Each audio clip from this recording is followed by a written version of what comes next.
연방보건당국이 발표한 최신 코로나19 백신 접종 관련된 연구 결과 일부 기저질환자들 경우에 면역력이 생기지 않는 것으로 나타나 충격을 주고 있습니다.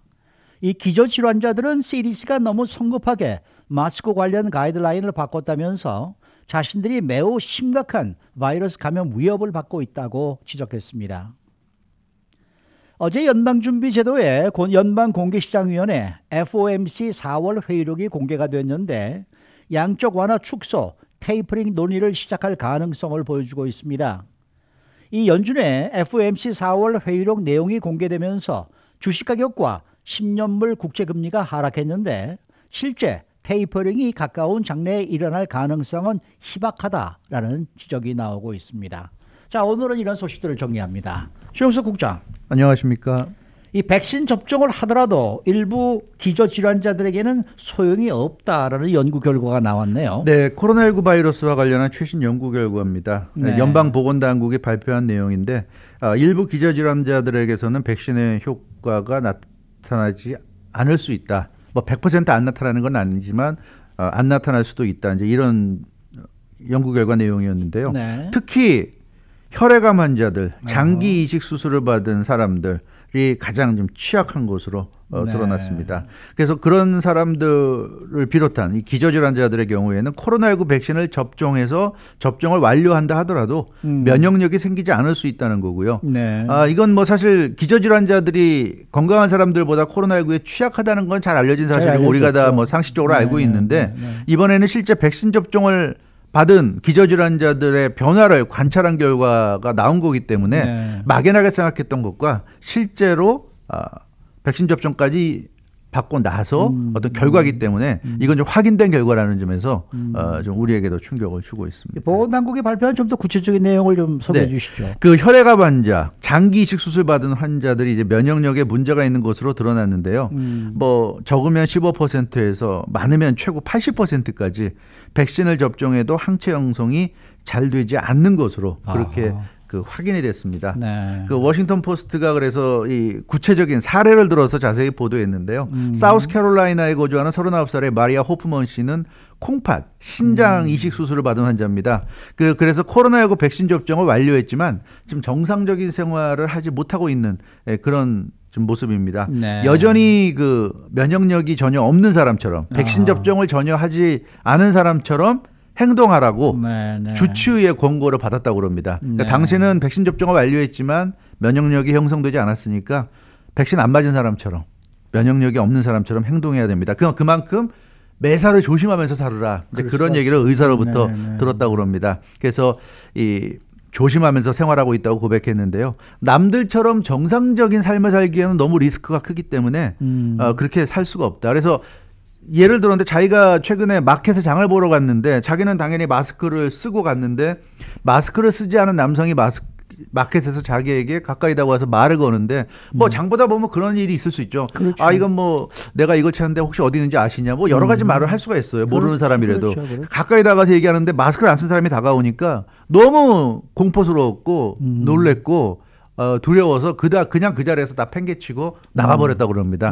마켓에서 장 보는 거를 포기했다고 그래요. 그래서 그렇게 지금 삶을 살아가고 있다. 그러니까 주변에 사람들이 오면 일단 불안하고 사람이 오면 내가 피하게 된다. 이런 얘기인데요. 그만큼 이 기저질환자들이 좀 취약하다는 게 드러났기 때문에 기저질환자들에게는 요즘이 더 좀 걱정스러운 것 같습니다. 그래서 그런지 기저질환자들이 그 CDC가 지금 마스크 가이드라인이 지금 이 변경했다는 데 대해서 좀 많은 비판을 가하고 있는 것 같아요. 예, 그렇습니다. 그래서 차라리 예전에 모든 사람들이 다 마스크 쓰고 사회적 거리 유지하고 이럴 때는 괜찮았는데 이제는 그게 이제 풀리는 상황이 되다 보니까 이 기저질환자들은 굉장한 불만을 토로하고 있습니다. 그래서 좀 충분한 어떤 그 기간을 두고 좀 여유를 두고 뭐 언제부터 우리가 이렇게 시행을 할 것이다. 그때까지 좀 여건을 만들고 뭐 이런 것도 아니라 느닷없이 무슨 기습작전 전개하듯이 이렇게 CDC가 발표한 것에 대해서 굉장한 불만을 나타냈는데요. 이번에 그 연방보건당국의 발표를 보면 전체 미국인들 중에 약 3%에서 4% 정도가 항체 형성에 문제가 있다. 이렇게 좀 얘기하고 있습니다. 그러니까 이 사람들은 아무리 백신을 맞아도 항체가 형성이 안 되는 사람들이에요. 그 사람들이 한 전체 인구의 3% 4%고 앞서 말씀드린 대로 기저질환자, 특히 뭐 혈액암이라든가 장기 이식 수술을 받은 사람들은 15%에서 80%까지 지금 항체가 형성이 안 될 수가 있는 겁니다. 네. 근데 그렇기 때문에 이 사람들은 왜 이렇게 CDC가 서둘렀는가? 이걸 굳이 이렇게 서둘릴 필요가 있는가? 지금 당장 마스크 착용을 해제하는 든 6개월 후에 하건 1년 후에 하건 뭐가 차이가 나는가? 왜 이렇게 서둘러야 되는가? 이렇게 아주 강력히 지금 반발을 하고 있고요. 그래서 SNS라든가 온라인상에서 트위터 등을 통해서 CDC의 성급한 결정이 자신들을 위험에 빠뜨렸다 이렇게 지금 분노하고 있는 것으로 나타났습니다. 자신들 같은 바이러스에 특히 취약한 사람들을 전혀 배려하지 않고 전혀 고려하지 않은 CDC의 아주 잘못된 지침이다 이렇게 얘기하고 있습니다. 그래서 이 CDC 지침 때문에 이제 많은 사람들이 마스크를 벗고 있고 이러다 보니까 그만큼 자신들이 설 땅이 없다. 이제 어디 그러니까 사람들이 많은 데는 자기들은 피해야 되는데 피할 데가 없다는 거예요. 네, 그래서 네. CDC가 아무런 대책 없이 무장을 해제시켰다 이렇게 좀 성토하고 있다고 합니다. 네, 네. 자, 이 뭐 백신 접종 효과에 대해서는 아직도 불투명한 부분이 많기 때문에 연구가 계속 또 진행이 돼야 되겠죠. 예, 그렇습니다. 지금 현재 그 백신 되겠고. 접종을 하고 있기 때문에 지금까지 나온 결과를 이렇게 연방보건당국이 발표를 했고요. 네. 파이자 바이오엔텍이나 모더나 같은 백신 제조사들이 임상 시험을 사실은 불완전하게 진행했죠. 근데 알고 있는 얘기입니다. 임상 시험 때 기저질환자들, 뭐 임신부들 이런 사람들은 다 빼버렸어요. 그렇죠. 빼버리고 정상적인 사람들만 대상으로 했는데 그때는 워낙에 신속하게 빨리 백신을 개발해야 된다는 그런 어떤 사회적 분위기가 있었습니다. 그렇기 때문에 이렇게 기저질환자나 임신부나 이런 사람들을 포함시키게 되면 변수가 많이 발생해서 임상시험이 길어질 수밖에 없어요. 그래서 정상인들만 대상으로 임상시험을 했고 그 결과 굉장히 빠르게 백신을 만들어낼 수가 있었습니다. 그래서 워싱턴 포스트는 그 당시에는 충분히 이해할 수 있는 결정이었다. 이렇게 기저질환자들 다 제외하는 결정이. 그런데 이제 백신 접종이 활성화되고 바이러스 확산이 주춤하고 각종 방역 수칙이 완화되는 상황이 되자 지금 문제가 되고 있다는 거예요. 왜냐하면 임상시험에서 기저질환자들에 대해서는 제대로 연구가 이루어지지 않았습니다. 그렇죠. 시간이 없었기 때문에 그럴 수가 없었어요. 그러다 보니까 지금 상황에서 사실은 마스크 다 벗어도 좋다. 뭐 사회적 거리 유지하지 않아도 좋다. 이럴 때 기저질환자들이 얼마나 위험한지는 사실 아무도 모릅니다. CDC도 몰라요. 모르지만 그런 명령을 내린 것이고 결국 기저질환자들은 고스란히 그런 위험을 좀 감수할 수밖에 없다. 따라서 지금부터라도 이런 부분은 더 신경 쓰고 연구를 계속 해야 된다. 그러니까 계속해서 백신 접종 이후에 어떤 상황이 벌어지는지를 계속 모니터링해서 좀 더 구체적인 또 자세한 정보를 우리에게 좀 알려줄 필요가 있는 겁니다. CDC라든가 방역 당국이. 네, 근데 어찌 이 기저질환자들이라든가 이런 사람들은 뭐 계속 불안할 수밖에 없을 것 같아요. 당분간은. 근데 그런 좀 위험을 안고 있다는 건데 앞으로 뭐 부스터샷이라든가 계속 또 백신 개발이 이루어질 텐데 그럴 때는 좀 더 이런 부분까지 좀 세심하게 좀 주의를 할 필요가 있지 않은가 싶습니다. 네.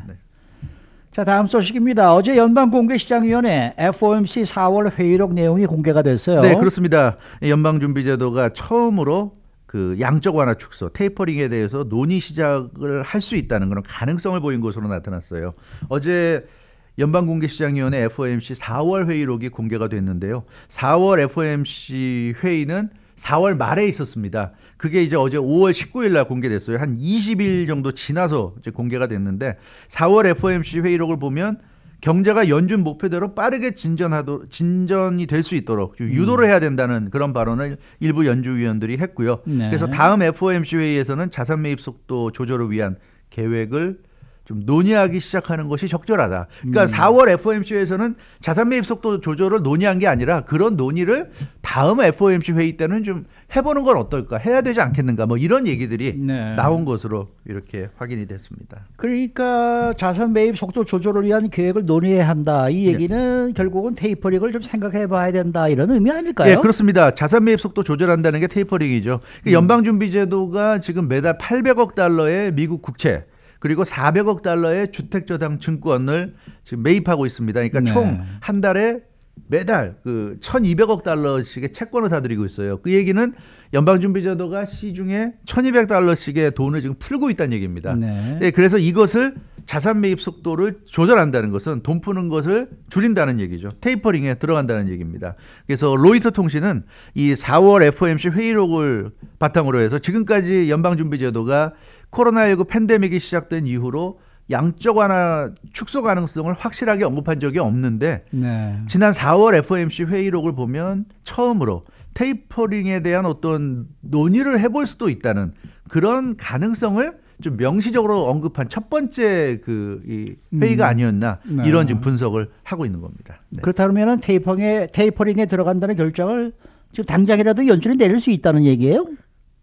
그런 거는 그렇게 보기는 좀 어려울 것 같아요. 왜냐하면 4월 FOMC 회의록이 4월 말에 열렸는데 4월 그 28일, 29일 열렸는데 이달 들어서 5월 초에 4월 고용 지표가 나오지 않았습니까? 굉장히 실망스러운 그 실업률과 그랬었죠. 신규 네, 일자리 창출이었는데 이게 나오기 전에 회의가 열렸어요. 그 회의 때 이런 발언들이 나왔던 겁니다. 그러니까 이때는 연준 위원들이 예상할 때는 굉장히 지금 미국 경제 상황이 좋아지고 있고 인플레이션 우려는 높아지고 있고 경제 상황은 좋아지고 있으니까 우리가 테이퍼링 논의도 한번 시작해 봐야 되지 않느냐는 얘기가 나왔던 거고 이때만 해도 4월 고용 지표 5월 초에 발표됐던 4월 고용 지표가 신규 일자리가 100만 개 정도가 나올 거라고 예상을 했던 그런 시기였어요. 그런데 실제 뚜껑을 여니까 100만 개는커녕 한 25만 개, 26만 6천 개가 나왔단 말이에요. 그렇죠. 그러니까 예상의 4분의 1밖에 안 나왔습니다. 그러니까 예상에 약간 못 미친 게 아니라 말도 안 되게 못 미치는 어마어마하게 부진한 결과가 나왔던 거죠. 그렇기 때문에 이런 정도의 결과가 나올 거라는 거는 이 4월 FOMC 회의할 때 어느 연준 위원도 예측하지 못한 부분입니다. 그래서 이 회의할 때 했던 발언이 사실은 완전히 아무 의미가 없게 돼버렸어요. 왜냐하면 그 발언하고 나서 며칠 후에 이렇게 굉장히 안 좋은 고용지표가 나왔기 때문에 그러니까 실업률은 높고 실업률은 6%대가 나왔고 그리고 신규 일자리 창출은 100만은커녕 26만 정도밖에 안 나왔기 때문에 이 정도면 미국 경제 상황이 굉장히 안 좋다는 그런 상황이 지금 입증이 된 거죠. 네, 그렇기 때문에 연준 위원들이 지금 만약에 오늘 회의를 한다 그러면 4월 FOMC 회의 때 한 거와는 전혀 다른 얘기를 할 겁니다. 왜냐하면 상황이 달라졌기 때문에 그런 차원에서 테이퍼링에 들어간다 그렇게 생각하기는 좀 어려울 것 같습니다. 네. 이 시장도 어제 4월 회의록이 공개되고 나서 크게 실망을 했었어요. 네. 그런데 오후에는 조금 분위기가 반전되는 것 같았습니다. 네, 그렇죠. 그래서 뉴욕 증시가 어제 FOMC 회의록이 공개되자마자 3대 지수가 모두 하락했고 많이 떨어졌는데 그 미국 국채 10년물 금리도 1.683%까지 떨어져서 맞아요. 시장이 굉장히 위기의식을 느꼈어요. 그런데 4월 고용지표가 반영되지 않은 제가 방금 전에 말씀드렸던 그런 회의록이라는 것이 조금 시간이 지나면서 이제 사람들이 인식을 하게 됐고 이건 그러면 그렇게 걱정할 문제가 아니구나. 그런 인식을 하게 돼서 다시 오후에 들어서 장이 상승세로 반전이 됐어요. 그래서 장이 마감될 때 마이너스긴 했습니다만 마이너스 폭이 굉장히 컸다가 거의 다 만회가 됐어요. 마이너스 폭이 거의 다 만회가 되면서 장이 마감됐고 오늘은 지금 3대 지수가 다 지금 다 올라가고 있어요. 그래서 나스닥이 1.53%, S&P가 1.05, 그리고 다우도 0.74 전부 다 지금 상승하고 있는 그런 상황입니다. 그리고 오늘 신규 실업수당 청구권이 또 많이 줄었어요. 많이 줄게 나왔어요. 50만 미만으로 유지가 됐는데 팬데믹이 발생하기 전에 20만 건 그때에 비하면 아직도 그때 그 정상적인 수준으로까지 회복되려면 좀 시일이 필요할 것으로 보이지만 어찌됐건 그 정도 유지하고 있고 그래서 이런 걸 보자면 테이퍼링을 당장 연준이 할 가능성은 없다. 그렇게 볼 가능성이 있고요. 그래서 계속 우리가 앞으로의 좀 지표, 고용 지표 같은 걸 유심히 지켜볼 필요가 있습니다. 이렇다가 예를 들어서 6월 초가 돼가지고 5월 고용 지표가 갑자기 또 좋아져가지고 일자리 창출이 신규 일자리가 100만 개 나오고 이렇게 된다 그러면 또 얘기가 달라질 수 있겠지만 그러나 고용 지표가 그렇게 급반등하지 않는 이상 그렇지 않는 이상은 FOMC를 통해서 연준이 테이퍼링을 한다는 그런 논의를 할 가능성은 거의 없지 않겠는가 이렇게 보여지고요. 참고로 다음 FOMC 회의는 6월에 열립니다. 6월 말에 열리는데 그때 가봐야 알겠습니다만 지금 봐서는 당장 테이퍼링 논의는 크게 걱정하지 않아도 된다. 그래서 오히려 시장은 지금 좀 안심하는 분위기 같아요. 어제 막상 뚜껑을 여니까 처음에는 테이퍼링 논의를 해야 된다는 그런 말이 나왔다는 보도가 나오면서 깜짝 놀라서 확 떨어졌다가 자세히 살펴보니까 그게 아니구나. 중요한 포인트는 그게 아니라 그 4월 고용 지표를 모를 때 이 논의를 했다는 그게 이제 포인트였기 때문에 결국 시장은 안도하는 분위기였고요. 그래서 좀 지금으로서는 뭐 크게 걱정하지 않아도 되지 않겠는가 그런 생각을 해봅니다. 근데 FOMC의 매월 회의록이 왜 이렇게 늦게 발표가 될까요? 하자마자 그때 딱 발표를 해버리면은 뭐 이렇게 시장도 오해를 하고 올라갔다 내려갔다 뭐 이런 게 좀 덜하지 않을까 하는 생각이 드는데 그것도 어떤 목적이 있겠죠. 아니 뭐 그렇죠. 그리고 정리도 좀 해야 될 거고요. 예, 그렇죠. 뭐 얘기한 거를 바로 발표하는 것보다는 좀 시간차를 두고 그렇게 하는 것이 뭐 시장에 대한 충격도 좀 줄일 수 있고 여러 가지로 좀 그런 것 같습니다. 그렇겠죠. 네. 수고 많으셨습니다. 주영석 국장이었습니다.